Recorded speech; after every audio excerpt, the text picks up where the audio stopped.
എന്നെല്ലാം പറഞ്ഞുകൊണ്ട് മാറ്റി നിർത്തപ്പെട്ട ദേശീയ പ്രസ്ഥാനങ്ങൾ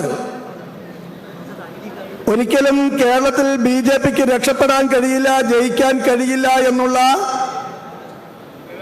മാധ്യമങ്ങളുടെയും ദേശവിരുദ്ധ ശക്തികളുടെയും നിരന്തരമായുള്ള പ്രചരണത്തിൽ പലപ്പോഴും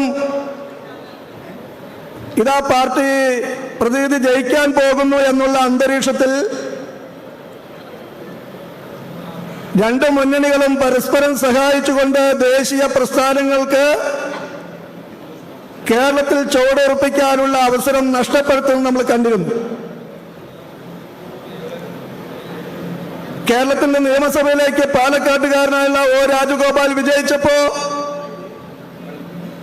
പിന്നീട് ആ വിജയം തുടരാതിരിക്കാൻ വേണ്ടി വീണ്ടും ആ ഇടത് വലത് പ്രസ്ഥാനങ്ങൾ എങ്ങനെയാണ് പ്രവർത്തിച്ചത് നമ്മൾ കണ്ടു. കഴിഞ്ഞ തെരഞ്ഞെടുപ്പിൽ നമുക്കറിയാം, നരേന്ദ്രമോദി തുടർച്ചയായി മൂന്നാമത്തെ തവണ അധികാരത്തിൽ വരാൻ പോകുന്ന സമയം. അതിന്റെ മുന്നേ ഉള്ള രണ്ട് തെരഞ്ഞെടുപ്പുകളിലും പാലക്കാടിനെയും കേരളത്തെയും സംബന്ധിച്ചിടത്തോളം ജനങ്ങൾ വോട്ട് ചെയ്യാൻ തയ്യാറാകുന്ന സമയത്തും പലപ്പോഴും ഇത്തരം കപട പ്രചരണങ്ങളുടെ ഫലമായി വോട്ട് നഷ്ടപ്പെടേണ്ട എന്നുള്ള രീതിയിൽ കോൺഗ്രസ് ഇടതുപക്ഷത്തെ കുറ്റപ്പെടുത്തിക്കൊണ്ട്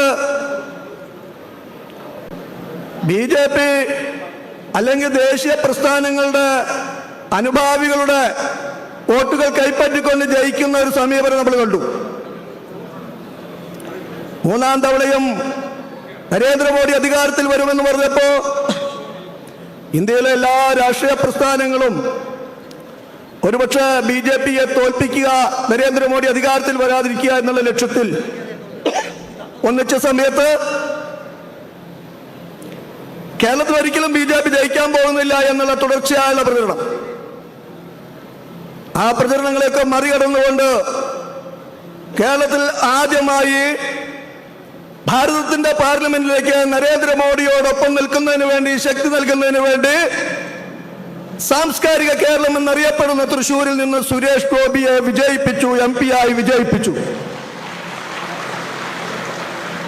അതുവരെ നടനായതുകൊണ്ട് ജയിക്കില്ല, നാട്യമല്ല തെരഞ്ഞെടുപ്പിൽ വേണ്ടത്, ആളുകളെ സഹായിച്ചതല്ല രാഷ്ട്രീയം എന്നൊക്കെ പറഞ്ഞ് പലതരത്തിലും ഉപദ്രവിച്ചിരുന്നവർ ജയിച്ചു കഴിഞ്ഞപ്പോൾ പറഞ്ഞു ഇത് ബി.ജെ.പിയുടെ വിജയമല്ല, നടന്റെ വിജയമാണ്, സിനിമാക്കാരന്റെ വിജയമാണ് എന്ന്. എന്നാൽ അതിനു മുന്നേ തെരഞ്ഞെടുപ്പിൽ മത്സരിച്ചത് ഇതേ സിനിമാക്കാരൻ തെരഞ്ഞെടുപ്പിൽ ജയിച്ചിട്ടില്ല. പക്ഷേ ഈ തെരഞ്ഞെടുപ്പിൽ ജയിച്ചപ്പോ അതിൽ സുരേഷ് ഗോപി എന്നുള്ള വ്യക്തിയുടെ വ്യക്തിപ്രഭാവമുണ്ട്, ഒട്ടും തന്നെ ഞങ്ങൾ കുറച്ചു കാണുന്നില്ല. എന്നാൽ അത് ബി.ജെ.പിയുടെയും ദേശീയ പ്രസ്ഥാനങ്ങളെയും വിജയമായിരുന്നു. ഞാൻ ദീർഘിപ്പിക്കുന്നില്ല. ആ ദേശീയ പ്രസ്ഥാനത്തിന്റെ വിജയം മൂന്നാം വട്ടവും നരേന്ദ്രമോദി ഇന്ത്യയുടെ പ്രധാനമന്ത്രിയായപ്പോ ഇവിടെ നിന്ന് ജയിച്ച MP-യെ മന്ത്രിയാക്കി അദ്ദേഹം. അതോടൊപ്പം തന്നെ കേരളത്തിന് വീണ്ടും ഒരു സമ്മാനം തന്നു. എല്ലാ സമയത്തും ബി.ജെ.പിയുടെ ദേശീയ നേതാക്കന്മാർ പ്രസംഗിക്കാറുണ്ട്. ഇവിടെയുള്ള പ്രവർത്തകന്മാർ, കേരളത്തിലെ പ്രവർത്തകന്മാർ യാതൊന്നും തന്നെ ആഗ്രഹിക്കാതെ പ്രവർത്തിച്ചവർ, എത്രയെത്ര ബലിദാനികൾ, എത്രയെത്ര ആളുകൾ ജീവച്ഛവമായി ജീവിക്കുന്ന രക്തസാക്ഷികൾ, ബലിദാനികൾ, അവർക്ക് വേണ്ടി, ഈ കേരളത്തിന് വേണ്ടി രണ്ടാമതും ഒരു മന്ത്രിയെ തന്നു, ജോർജ് കുര്യനെ. ഈ രണ്ട് മന്ത്രിമാർക്കുമുള്ള സ്വീകരണമാണ് നമ്മൾ ഇന്നിവിടെ ഏർപ്പെടുത്തിയിട്ടുള്ളത്. ഈ രണ്ട് മന്ത്രിമാർക്കും സംസ്ഥാന ഘടകത്തിന്റെ സ്വീകരണം എന്നുള്ള നിലയിൽ എവിടെ വേണം എന്ന് ആലോചിച്ചപ്പോ ആദ്യമായി തദ്ദേശ സ്വയംഭരണ സ്ഥാപനങ്ങളിലേക്കുള്ള തെരഞ്ഞെടുപ്പിൽ ആദ്യമായി കേരളത്തിൽ മുനിസിപ്പാലിറ്റി പിടിച്ച പാലക്കാട് തന്നെയാകണമെന്ന് സംസ്ഥാന നേതൃത്വം തീരുമാനിക്കുകയും ആ സ്വീകരണമാണ് ഇവിടെ വെച്ചിട്ടുള്ളത്. ആ സ്വീകരണത്തിന്റെ പരിപാടിയിൽ അധ്യക്ഷത വഹിക്കുന്നതോടുകൂടെ ആരാധനായിട്ടുള്ള ബി.ജെ.പിയുടെ ജില്ലാ അധ്യക്ഷൻ KM ഹരിദാസ് അവർകളാണ്. അദ്ദേഹത്തെ ഞാൻ ഈ വേദിയിലേക്ക് സഹർഷം സ്വാഗതം ചെയ്യുന്നു.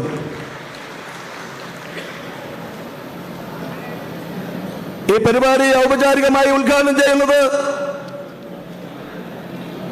പാർട്ടിയുടെ സംസ്ഥാന അധ്യക്ഷൻ കെ സുരേന്ദ്രനാണ്. കെ സുരേന്ദ്രനെ നമ്മൾക്ക് എല്ലാവർക്കും അറിയാം. ഈ കേരളത്തിലെ അനീതിക്കെതിരെ, അക്രമത്തിനെതിരെ, അഴിമതിക്കെതിരെ സന്ധിയില്ല പോരാട്ടം നടത്തി പോലീസിന്റെ ലാത്തിച്ചാർജ് കൊണ്ട് ജയിൽ കിടന്ന് പാർട്ടി പ്രവർത്തകർ സാധാരണ പാർട്ടി പ്രവർത്തകരെ പോലെ പ്രവർത്തിക്കുകയും ഉയരേണ്ട സ്ഥലങ്ങളിൽ ഉയരുകയും ചെയ്ത, ഇവിടുത്തെ ധാർമ്മിക വിഷയങ്ങളിൽ, ശബരിമലയും പോലെയുള്ള വിഷയങ്ങളിൽ വലതുപക്ഷത്തിന്റെ പല ആളുകളും ജനങ്ങളെ കബളിപ്പിക്കുമ്പോൾ ആ ശബരിമലയ്ക്ക് വേണ്ടി ദിവസങ്ങളോളം ജയിൽവാസം അനുഷ്ഠിച്ച ശബരിമല നായകൻ മാത്രമല്ല, നമുക്കറിയാം അതിനു മുന്നേ യുവാക്കളുടെ പല പ്രശ്നങ്ങളും, PSC വിഷയം, ഈ കേരളത്തിലെ കോവളം കൊട്ടാരം സമരം, നിരവധി സമരങ്ങളിൽ പോലീസിന്റെ ലാത്തി ചാർജ് ഏറ്റ് ഈ പാർട്ടിയുടെ പ്രവർത്തകരോടൊപ്പം ഈ പാർട്ടിയെ മുന്നോട്ട് നയിച്ച ഇന്ത്യയുടെ പ്രധാനമന്ത്രി ബഡാ ഫൈറ്റർ എന്ന് പറഞ്ഞത് ശ്രീമാൻ സുരേന്ദ്രനെയാണ്. ആ സുരേന്ദ്രനാണ് ഈ പരിപാടി ഉദ്ഘാടനം ചെയ്യുന്നത്. ഞാൻ അദ്ദേഹത്തെ വളരെ സന്തോഷത്തോടു കൂടി ഈ പാലക്കാടിന്റെ മുന്നിലേക്ക് സ്വാഗതം ചെയ്യുകയാണ്. ഈ പരിപാടിയിൽ വേദിയിലിരിക്കുന്ന നമുക്ക് ആരാധനായിട്ടുള്ള, കൃഷിതുല്യനായിട്ടുള്ള കുമ്മനം രാജേട്ടനുണ്ട്, BJPയുടെ മുൻ സംസ്ഥാന അധ്യക്ഷൻ, മുൻ ഗോവ ഗവർണർ. നിങ്ങൾ നോക്കൂ, പലപ്പോഴും നമ്മൾ ചിന്തിക്കേണ്ടത് ഇന്നത്തെ സോഷ്യൽ മീഡിയയിൽ BJPയുടെ സംസ്ഥാന അധ്യക്ഷന്മാരെ കിടന്നാക്രമിക്കുമ്പോ എത്ര വളരെ ഹീനമായിട്ടായിരുന്നു നമ്മുടെ രാജ്യത്തിനെ അവരാക്രമിച്ചത്. പക്ഷെ ഒരു പരാതിയുമില്ലാതെ ഈ പാർട്ടിയെ മുന്നോട്ട് നയിക്കാൻ, ഈ ദേശീയ പ്രസ്ഥാനത്തെ മുന്നോട്ട് നയിക്കാൻ തയ്യാറായുള്ള കുമ്മനം രാജേട്ടൻ വേദിയിലുണ്ട്. അദ്ദേഹത്തെ ഞാൻ ആദരവോടുകൂടി സ്വാഗതം ചെയ്യുന്നു. യുവമോർച്ചയിലൂടെ ഈ കേരളത്തില് നിരവധി യാത്രകൾ നടത്തി, നിരവധി സമരങ്ങൾ നടത്തി, പാർട്ടിയുടെ വ്യത്യസ്ത ചുമതലകൾ ഏറ്റെടുത്ത് മുൻ സംസ്ഥാന അധ്യക്ഷനായിട്ടുള്ള ദേശീയ നിർവാഹക സമിതി അംഗം ശ്രീ PK കൃഷ്ണദാസ് അവരെ പരിചയപ്പെടുത്തി കൊടുക്കേണ്ട കാര്യമില്ല. അദ്ദേഹം വേദിയിലുണ്ട്. അദ്ദേഹത്തെ ഞാൻ സ്വാഗതം ചെയ്യുകയാണ്. BJPയുടെ സംസ്ഥാന ജനറൽ സെക്രട്ടറി കൃഷ്ണകുമാർ.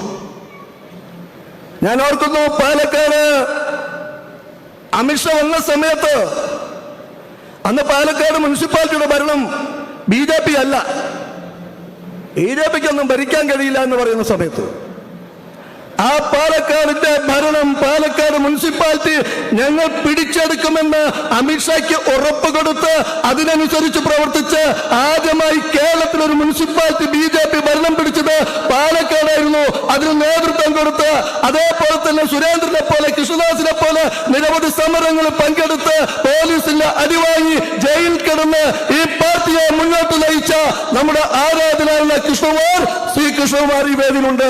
അദ്ദേഹത്തെ ഞാൻ സ്വാഗതം ചെയ്യുകയാണ്. രാധാകൃഷ്ണൻ സുപരിചിതനാണ്. ഞാൻ നേരത്തെ പറഞ്ഞതുപോലെ സംഘത്തിന്റെ പ്രചാരകനായി യുവമോർച്ചയുടെ വിവിധ ചുമതലകളെടുത്ത്, പാർട്ടിയുടെ വിവിധ ചുമതലകളെടുത്ത് രാധാകൃഷ്ണനെ പരിചയപ്പെടുത്തി കൊടുക്കേണ്ട കാര്യമില്ല ആർക്കും. രാധാകൃഷ്ണൻ നിരവധി സംഘടനാ പരിപാടികൾ പാലക്കാട് വന്നിട്ടുള്ള വ്യക്തിയാണ്. ബഹുമാനപ്പെട്ട AN രാധാകൃഷ്ണൻ, ANR എന്ന പേരിൽ അറിയപ്പെടുന്ന രാധാകൃഷ്ണനെ ഞാൻ ഈ വേദിയിലേക്ക് സ്വാഗതം ചെയ്യുകയാണ്. BJPയുടെ സംസ്ഥാന ഉപാധ്യക്ഷൻ, ABVP-യിലൂടെ, യുവമോർച്ചയിലൂടെ BJPയുടെ കോഴിക്കോട് ജില്ലാ പ്രസിഡന്റായി, പാർട്ടിയുടെ സംസ്ഥാന സെക്രട്ടറിയായി, ഉപാധ്യക്ഷനായി, ഈ കേരളത്തിന്റെ ഉപാധ്യക്ഷനായി പാലക്കാട് ജില്ലയുടെ സംഘടനാ നേതൃത്വം കൊടുക്കുന്ന സംഘടനാ ഇൻചാർജ് കൂടിയായിട്ടുള്ള P. രഘുനാഥ് അവരെ ഞാൻ ഈ വേദിയിലേക്ക് സ്വാഗതം ചെയ്യുകയാണ്. രേണു സുരേഷ് കോങ്ങാട് മത്സരിച്ചിട്ടുണ്ട് നിയമസഭയിലേക്ക്. ബിജെപിയുടെ സംസ്ഥാന സെക്രട്ടറിയാണ്. നിരവധി പരിപാടികൾ പങ്കെടുത്തിട്ടുണ്ട്. രേണു സുരേഷ് വേദിയിലുണ്ട്. അവരെ ഞാൻ വളരെ ബഹുമാനത്തോടുകൂടി ഈ വേദിയിലേക്ക് സ്വാഗതം ചെയ്യുക. ബിജെപിയുടെ സംസ്ഥാന ഖജാൻജി, ഇപ്പോഴത്തെ മുനിസിപ്പാലിറ്റിയുടെ വൈസ് ചെയർമാൻ അഡ്വക്കേറ്റ് കൃഷ്ണദാസിനെ വേദിയിലേക്ക് സ്വാഗതം ചെയ്യുന്നു. പ്രമിള ചേച്ചി ഇവിടെയുണ്ട്. സംഘാടക കാര്യങ്ങളിൽ നിൽക്കുന്നു. ഈ മുനിസിപ്പാലിറ്റിയുടെ ചെയർപേഴ്സൺ പ്രമീള ശശിധരൻ അവരെ ഞാൻ വേദിയിലേക്ക് സ്വാഗതം ചെയ്യുക. BDJSന്റെ സംസ്ഥാന ഉപാധ്യക്ഷൻ അനുരാഗ് മാഷ് ദേശീയ പ്രസ്ഥാനങ്ങളോടൊപ്പമാണ് ചെറുപ്പകാലം മുതൽ നിന്നത്. ഒരു സുപ്രഭാതത്തിൽ വന്നതല്ല. അനുരാഗ് മാഷ് എന്ന് നമ്മുടെ വേദിയിലുണ്ട്. അദ്ദേഹത്തെ വേദിയിലേക്ക് സ്വാഗതം ചെയ്യുന്നു. BDJSന്റെ ജില്ലാ അധ്യക്ഷൻ അഡ്വക്കേറ്റ് രഘു, BJPയോടൊപ്പം നിന്നുകൊണ്ട് ഘടകകക്ഷി എന്നുള്ളതിനൊപ്പം ഒരേ പാർട്ടിയെ പോലെ പ്രവർത്തിക്കുന്ന അഡ്വക്കേറ്റ് രഘുവിനെ ഞാൻ വേദിയിലേക്ക് സ്വാഗതം ചെയ്യുന്നു. അതിനേക്കാളൊക്കെ ഉപരി നമുക്ക് പാലക്കാട്ടുകാർക്ക് സുപരിചിതനായുള്ള N. ശിവരാജൻ, ദേശീയ കൗൺസിൽ അംഗം. എത്രയോ കാലമായി കൗൺസിലറായി വ്യത്യസ്ത ചുമതലകൾ ഏറ്റെടുത്ത് ഇപ്പൊ ദേശീയ കൗൺസിൽ അംഗമായിട്ടുള്ള N. ശിവരാജൻ അവരെ ഈ വേദിയിലേക്ക് സ്വാഗതം ചെയ്യുന്നു. യുവമോർച്ചയെ മുന്നോട്ട് നയിക്കുന്ന ആരാധനായിട്ടുള്ള പ്രഫുൽ കൃഷ്ണൻ, യുവമോർച്ച സംസ്ഥാന അധ്യക്ഷൻ, അദ്ദേഹത്തെ ഞാൻ ഈ വേദിയിലേക്ക് സ്വാഗതം ചെയ്യുകയാണ്. മാറാട് സമരങ്ങളിൽ നിറഞ്ഞു നിന്ന കടലോര മേഖലയിലെ ആളുകളുടെ ബുദ്ധിമുട്ടുകൾക്ക് പരിഹാരം കാണാൻ വേണ്ടി പ്രക്ഷോഭ രംഗത്ത് നിന്ന ഇപ്പൊ OBC മോർച്ചയുടെ സംസ്ഥാന അധ്യക്ഷനായിട്ടുള്ള MP രാധാകൃഷ്ണൻ അവർ, അദ്ദേഹത്തെ ഞാൻ വേദിയിലേക്ക് സ്വാഗതം ചെയ്യുക. പാർട്ടിയുടെ ആരാധനായിട്ടുള്ള ജനറൽ സെക്രട്ടറി എന്റെ സുഹൃത്ത് ഓമനക്കുട്ടൻ വേദിയിലുണ്ട്. ഓമനക്കുട്ടനെ സ്വാഗതം ചെയ്യുന്നു. സുഹൃത്തുക്കളെ, നമ്മളെല്ലാവരും പ്രതീക്ഷിക്കുന്നത് നമ്മുടെ പാർട്ടിയുടെ നേതാക്കന്മാർ ശോഭാ സുരേന്ദ്രൻ വേദിയിലെത്തും അല്പസമയത്തിനുള്ളിൽ. ശോഭാ സുരേന്ദ്രനെ ഞാൻ ഈ വേദിയിലേക്ക് അവരുടെ ഭാവത്തിൽ തന്നെ സ്വാഗതം ചെയ്യുക. നമ്മുടെ 2 മന്ത്രിമാർ, ഞാൻ ആദ്യം തന്നെ അവരെ കുറിച്ച് വളരെ വിശദമായി പറഞ്ഞു. സുരേഷ് ഗോപി,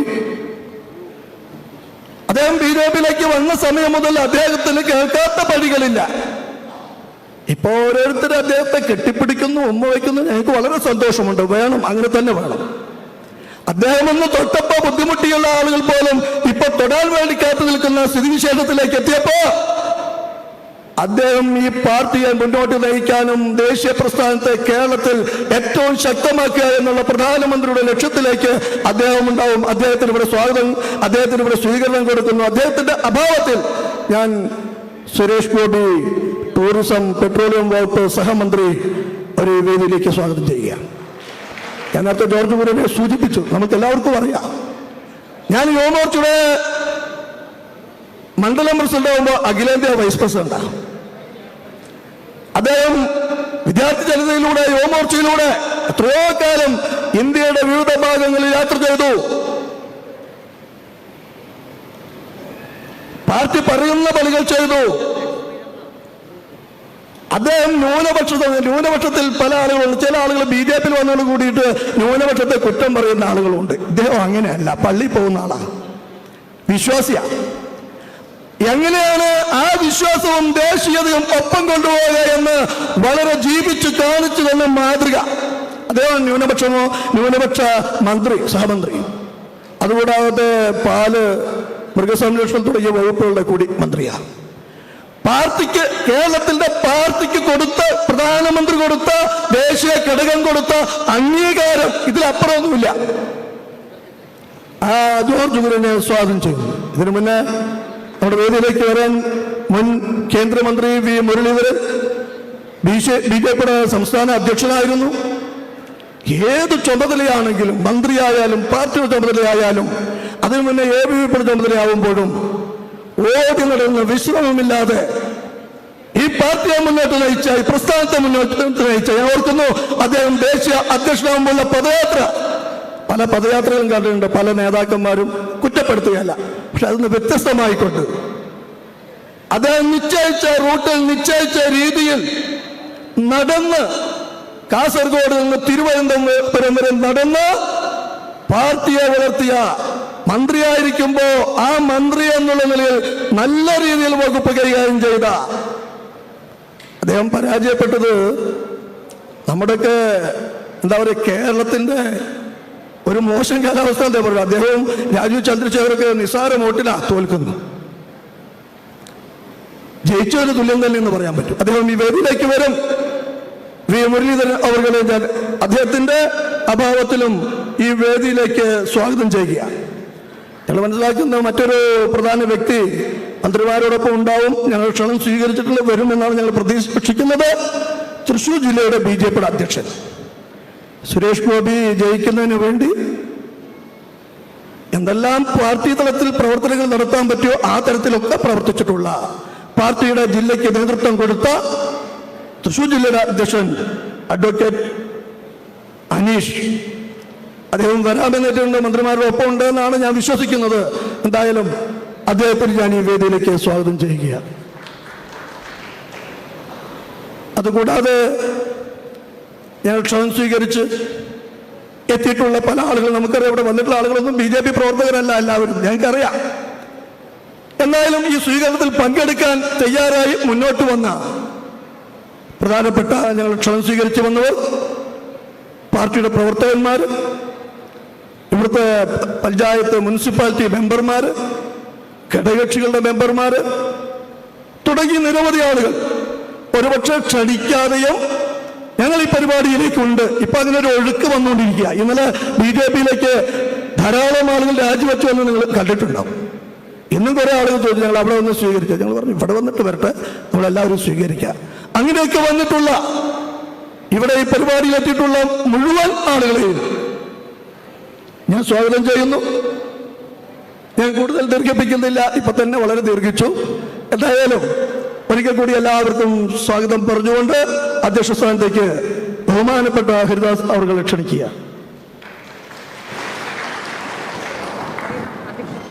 അടുത്തതായി ഇന്നത്തെ ഈ പരിപാടിയുടെ അധ്യക്ഷ ഭാഷണം നിർവഹിക്കുന്നതിന് പാലക്കാട് ജില്ലാ പ്രസിഡന്റ് ശ്രീ KM ഹരിദാസ് അവർകളെ ക്ഷണിച്ചോളൂ. ആരാധ്യരായ വേദിയിലും സദസ്സിലും ഇരിക്കുന്ന ബഹുമാന്യ വ്യക്തികളെ, എല്ലാവർക്കും വിനീത നമസ്കാരം. ഇന്ന് വളരെ പ്രധാനപ്പെട്ട ഒരു ദിവസമാണ്. കേരളത്തിൻ്റെ ചരിത്രത്തിൽ കേരളത്തിൻ്റെ വികസനത്തിന് വേണ്ടി അഹോരാത്രം പ്രവർത്തിക്കാൻ അവസരം ലഭിച്ചിട്ടുള്ള രണ്ട് മഹത് വ്യക്തികളെ, അവരെ ആ രീതിയിൽ വളർത്തിയെടുത്ത സംഘടനയുടെ നേതാക്കന്മാരും ഒരുമിച്ച് കൂടുന്ന ഒരു അപൂർവമായിട്ടുള്ള നിമിഷമാണ് എന്ന് നമുക്കെല്ലാവർക്കും അറിയാം. ഇവിടെ പാർട്ടി എന്നതിനപ്പുറം നിരവധിയായിട്ടുള്ള സാമുദായിക മേഖലയിൽ പ്രവർത്തിക്കുന്ന ആളുകൾ, സാംസ്കാരിക മേഖലയിൽ പ്രവർത്തിക്കുന്ന ആളുകൾ, ആധ്യാത്മിക മേഖലയിൽ പ്രവർത്തിക്കുന്ന ആളുകൾ, ഇത് ഒരു സമൂഹത്തിന്റെ പരിച്ഛേദമായി ഇന്ന് ഈ പ്രദേശത്ത് മാറിക്കഴിഞ്ഞിരിക്കുകയാണ്. സ്വാഭാവികമായിട്ടും വളരെ വലിയ തോതിലുള്ള ഒരു മുന്നേറ്റം. രാജേട്ടനോടൊപ്പം ഒരു നിഴലായി ഞാനുണ്ടായിരുന്നു. അവിടെ നിന്നാണ് ഞാനിത് ഈ ഭരണത്തിൻ്റെ സംവിധാനത്തെ പറ്റി പഠിച്ചത്. ഗുരുവിനെ വന്ദിക്കുന്നു. ഞാൻ ഈ പാലക്കാട് വരാൻ തുടങ്ങിയത് 1988-ലാണ്. ഇവിടുത്തെ ജില്ലാ പ്രസിഡന്റുമാര് KT ശങ്കരേട്ടൻ, രാമൻകുട്ടിയേട്ടൻ, ഇവരെയൊക്കെ സംസ്ഥാന വേദികളിലെ ഞാൻ കണ്ടിരുന്നുള്ളൂ ആദ്യം. കാരണം ഞാനന്ന് ജില്ലാ തലത്തിലാണ് പ്രവർത്തിച്ചിരുന്നത്. അതിനുശേഷം രാജേട്ടനെ പോലെ തന്നെ കേരളത്തിന് നൽകിയ, കേരള BJPക്ക് നൽകിയ ഏറ്റവും വലിയ സംഭാവനയാണ് രാമൻകുട്ടിയേട്ടൻ എന്ന് ഞാൻ മനസ്സിലാക്കി. SR ബാലസുബ്രഹ്മണ്യത്തിൻ്റെ സമയത്ത് ഞാൻ സംസ്ഥാന സെക്രട്ടറിയാകുകയും ഇവിടെ വരികയും ചെയ്തിട്ടുണ്ട്. അദ്ദേഹത്തിൻ്റെ ഗൃഹത്തിൽ പോയി താമസിച്ച് ഞാൻ ഓർക്കുന്നു. സുകുമാരൻ മാഷ് അദ്ദേഹം ജില്ലാ പ്രസിഡന്റായിരുന്ന സമയത്ത് ഞാൻ സംസ്ഥാന ജനറൽ സെക്രട്ടറി ആകുകയും ഇവിടെ വരികയും ചെയ്തിട്ടുണ്ട്. അതിനുശേഷം ഞാൻ ഓൾ ഇന്ത്യ ജനറൽ സെക്രട്ടറിയായി. അപ്പോൾ ഉണ്ടായ ഒരു സംഭവം ഞാൻ ഓർക്കുന്നു. ഇവിടെ വന്നപ്പോൾ അന്ന് BJP പ്രവർത്തകർക്ക് കിട്ടാവുന്ന ഏറ്റവും വലിയ ഒരു വാഹനമായിട്ടുള്ള ലാംബി സ്കൂട്ടറിൽ നടേശൻ വന്നു. നടേശൻ്റെ പുറകിലിരുന്ന് പോകുന്ന അവസരത്തിൽ ട്രാഫിക് പോലീസ് സ്റ്റോപ്പ് കാണിച്ചു. അപ്പോൾ നടേശൻ പറഞ്ഞു, മാറ്റോ, ഓൾ ഇന്ത്യ സെക്രട്ടറിയാണ് പുറകിലിരിക്കുന്നതെന്ന്. എന്താണെന്നറിയത്തില്ല, പോലീസുകാരൻ മാറ്റി. ഇന്നും നടേശനെ കണ്ടപ്പോൾ നടേശൻ അത് പറഞ്ഞ് പൊട്ടിച്ചിരിച്ചത് ഞാൻ ഓർക്കുന്നുണ്ട്.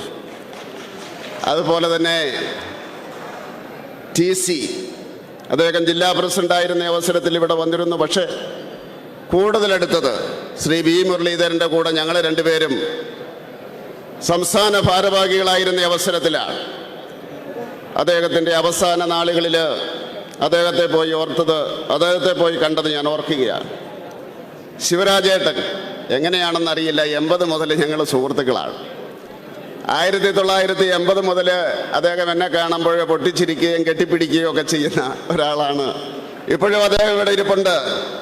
അതുപോലെ ശിവദാസൻ, ഞാൻ രാജേട്ടൻ്റെ കൂടെ OST ആയിരിക്കുന്ന അവസരത്തിൽ ഇവിടെ വന്ന അവസരത്തിൽ ഒരു വലിയ പരിപാടിയിൽ പങ്കെടുത്തത് ഞാൻ ഓർക്കുന്നു. കൃഷ്ണകുമാറും കൃഷ്ണദാസും ഒക്കെ യുവമോർച്ചയിൽ എൻ്റെ സഹപ്രവർത്തകരായിരുന്നു. ഹരിദാസ് ഇപ്പോഴ് ജില്ലാ പ്രസിഡന്റാണ്. തീർച്ചയായിട്ടും ഇവിടെ നൽകിയ സ്വീകരണത്തോടൊപ്പം ഞാൻ പറയുവാൻ ആഗ്രഹിക്കുന്നത് എൻ്റെ മന്ത്രാലയത്തെ പറ്റിയാണ്. ന്യൂനപക്ഷ ക്ഷേമം ആണ് പ്രധാന മന്ത്രാലയം. പക്ഷേ കേരളത്തിൽ ഇന്ന് ഫിഷറീസും അതുപോലെ തന്നെ മൃഗസംരക്ഷണവുമാണ് പ്രധാനമായിട്ട് ജനങ്ങൾ എന്നെ സമീപിക്കുന്നത്. ആ കാര്യത്തിൽ നിങ്ങളുടെ സഹകരണം ഞാൻ ആഗ്രഹിക്കുകയാണ്. തീർച്ചയായിട്ടും അതുണ്ടാകുമെന്ന് ഞാൻ പ്രതീക്ഷിക്കുന്നു.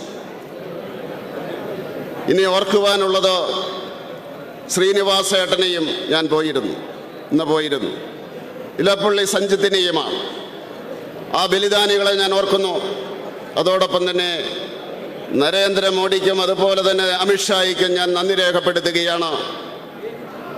അവർ നമ്മളെ വിട്ടുപിരിഞ്ഞതിന് ശേഷം 400 ദിവസത്തിനുള്ളിൽ ആ ഭീകര സംഘടനയെ നിരോധിച്ചുകൊണ്ട് ഭാരതത്തിലെ ജനങ്ങൾക്ക് തന്നെ ഒരു മെസ്സേജ് നൽകിയ നരേന്ദ്രമോദിയെയും അതുപോലെ തന്നെ അമിത്ഷായെയും ഞാൻ ഓർക്കുകയാണ്. അവർക്ക് അഭിവാദ്യങ്ങൾ അർപ്പിക്കുകയാണ്. അതാണ് ശക്തമായിട്ടുള്ള ഭരണം നടപടി. ഇന്നലകളിൽ ഞാൻ നിങ്ങളോടൊപ്പം ഉണ്ടായിരുന്നു. ഇന്നും നിങ്ങളോടൊപ്പമുണ്ട്. നാളെയും ഒരു പ്രവർത്തകനായി നിങ്ങളോടൊപ്പം ഉണ്ടാകും. നിങ്ങളാണ് എന്നെ മന്ത്രിയാക്കിയത്. നന്ദി, നമസ്കാരം. അടുത്തതായി നമ്മളെ അഭിസംബോധന ചെയ്ത് സംസാരിക്കുന്നത് കേന്ദ്രമന്ത്രി ശ്രീ സുരേഷ് ഗോപിയാണ്. ചലച്ചിത്ര രംഗത്തെ അതുല്യ പ്രതിഭയും അഭിനയ രംഗത്ത്